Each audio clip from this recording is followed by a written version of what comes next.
Fix-It Guy. Today we're dealing with the GE Laundry Center, the stacked washer and dryer where the washer won't spin. We're going to put in a new lid lock. When we press spin, we can hear it click a couple of times, but the red lid lock light never turns on. So the lid lock has been damaged. Maybe somebody pried open the washer door at some point and it broke it. So we're going to put a new one in. Pretty easy to do. First we're going to make sure we turn off the power either by unplugging it or by turning off the breaker so we have no power. We're going to use a paint scraper or standard head screwdriver to push in on the two clips. They're one on the right, one on the left. They're about 3 inches in from the sides.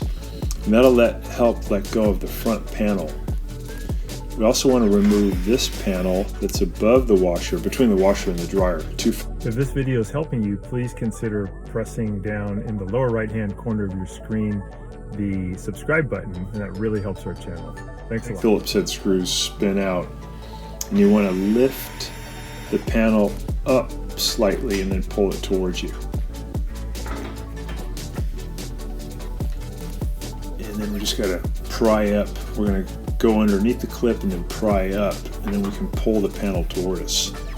And then it has a couple clips at the bottom. It just lifts off of those clips. And then there's a couple of 1/4 inch screws we have to remove here and here. And once those are off, we'll be able to lift the top panel.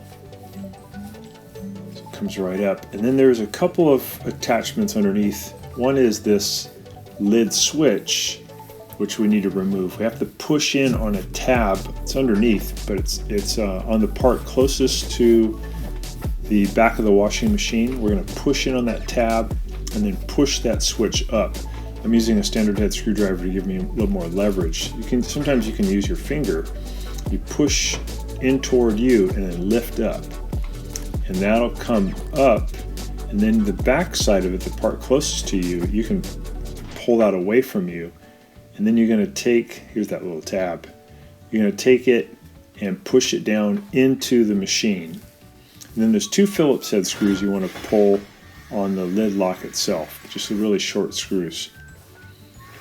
So we zip those out. And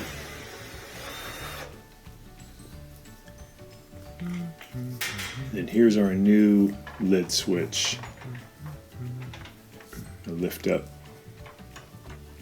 Here's the old one, and we just have a modular connector we just have to separate. Pretty easy to do. I'm going to take off the top panel now so I can get better access to the lid lock. Here's a new one, and here's a part number. They're pretty cheap. And on this model, those lid locks fail quite often. So I'm going to push in the modular connector. Now I can put the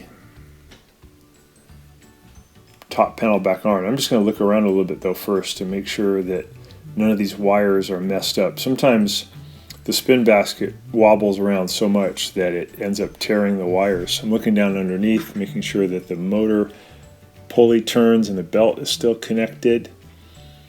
That's looking good. I noticed that the rubber suspension straps on each corner have been torn right off of the top of the machine tub. And that means that somebody really overloaded this with blankets or bathroom mats and just tore them off. It'll still work without them, but that's another repair we should do pretty soon. You have to just get a new plastic ring here at the top of the tub that these connect to. So I'm going to put the top panel back in, just slide it in, and then I'll push the lid switch back up inside to that little hole. I'm going to open the lid, and then I'm going to push the back of it toward me and then push down on the top. It'll click into place. So it's really easy to put it back in. And then the lid lock, I'll push it up into position, and then I'll put in those two Phillips head screws. I think this one, somebody just pried open the door and it broke off the little tab that holds the lid down. This machine has seen better days. I think people are just really overloading it with heavy objects like blankets, and it's just shortening the lifespan quite a bit. So these machines are really well suited for towels and sheets and clothing, but not blankets and not bathroom mats. All right, so we got it all into position. We just have to add, we'll plug it back in to test it, and we can put it back together. So give it power.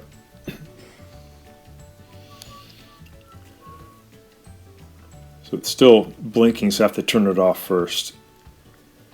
Then I'll put it back on spin, press start. And now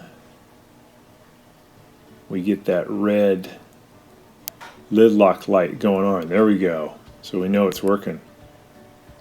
And we can hear it starting to make its draining and spinning sounds. So that's all it was. Pretty easy fix. Now we just want to put it back together. I'm just showing you here how it's spinning. Again, these are the little suspension straps that had broken off.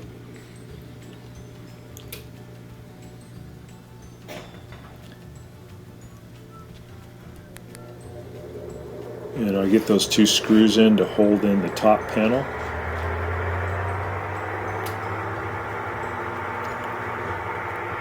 Turn it back off.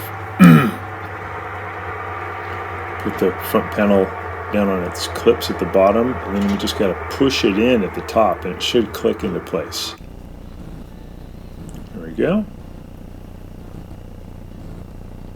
And we have to put in the panel in between the washer and dryer, test it one more time.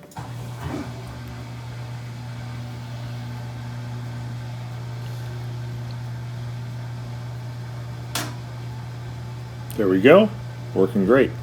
So much for watching our video, and please subscribe to our channel when you get a chance, and also click the little bell notification button so we can send you weekly videos on all the different ways of fixing appliances around your home and saving you lots of money.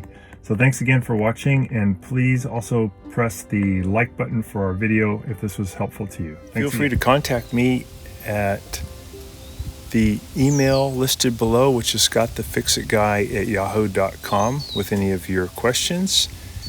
And also, if you need to have a FaceTime meeting with me or a Zoom meeting, you can click on one of the links below in the description, and we can set up a 15-minute or 30-minute video